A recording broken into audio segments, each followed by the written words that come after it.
Good afternoon and welcome to webinar Beyond Budgeting. I'm Oliver Shaw, the CEO of Orgvue, and I'm joined by my colleague Willem Potgieter, who will be taking us through some of the product later. And broadly, what we wanted to talk about today is providing some context around how you can gain more control of your human capital, particularly in the context of constant change around budgeting, and the right kind of questions and tooling that might help you equip your teams better around that process. So starting out, we wanted to really focus on a key observation that we have, and indeed is supported by some industry research. And we're going to talk through a couple of those elements first of all. And the first one is that we consistently talk about the idea that transformation around workforce and human capital is extremely difficult, and often revolve around the idea that between 70 and 80% of projects fail. But what's really interesting is that when you think about what failure means, it can be difficult really to describe that. And we were struck last year by an article that came from Bloomberg in August of 24 that talked about the true cost of layoffs. And if we look at many of their observations, which talked about the impact on engagement, the follow through on efficiency, the connection through to losing high value and highly skilled talent, they came to the conclusion that actually many cost out transformations were uneconomic. And indeed, within the context of them being uneconomic, we actually were able to put a number on that. And broadly, that is to say that a cost saving of $1 in year, as it were, is likely to turn into around $1.27 of cost in the next 12 months. Now, in terms of that story, we can think about it a slightly different way as well. And that is that if we think about the severance cost, and particularly focusing on the Fortune 500, what you'll see is that they are spending an enormous amount of money in severance alone on managing workforce changes. And so if we think about FY23, which by the way is the first year post-COVID that really reflects the kind of the run of history, comes back to the average, you have a situation where around 370,000 roles were eliminated during that period.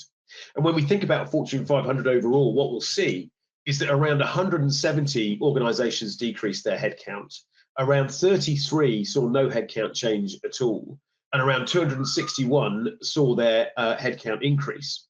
But in all cases, we saw elements of severance being reported by those organizations. And so that severance cost alone is around $43 billion in year as a result of those kind of headcount changes. So we did some research earlier in the year. And what we found was that around 38% of CEOs leading organizations with more than 1,000 employees would rather quit than lead another change program. And for me, that's a profoundly shocking statistic. But certainly, as a CEO, I have some sympathy for that as a position. And I'm sure if we had the same question being answered by divisional leaders and functional leaders around organizations, they would say similar, if not more, extreme things. And part of that is about the rate of change post-pandemic, and the fact that really, if we look at the last 10 years versus the 10 years before, we've seen change accelerate to an extremely high extremely high rate. Now, why would CEOs talk about feeling like this? And to what extent it's about being unprepared to react to those changes. And also that within the confidence level around the ability to deliver those changes, there's a real lack of confidence, a real insecurity around the ability to do that well. And so, one of our observations is that budgeting may actually be one of the causes for this uncertainty and this lack of confidence.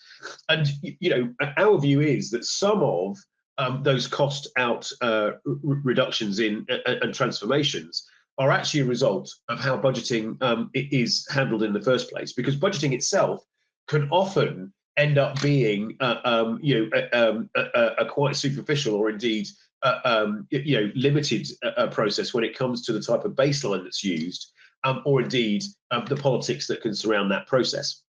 So, often the budgeting baseline cannot really reflect the real situation in the business, the actual workforce costs. And indeed, executives around the business in different roles may play some element of poker around how these changes are happening.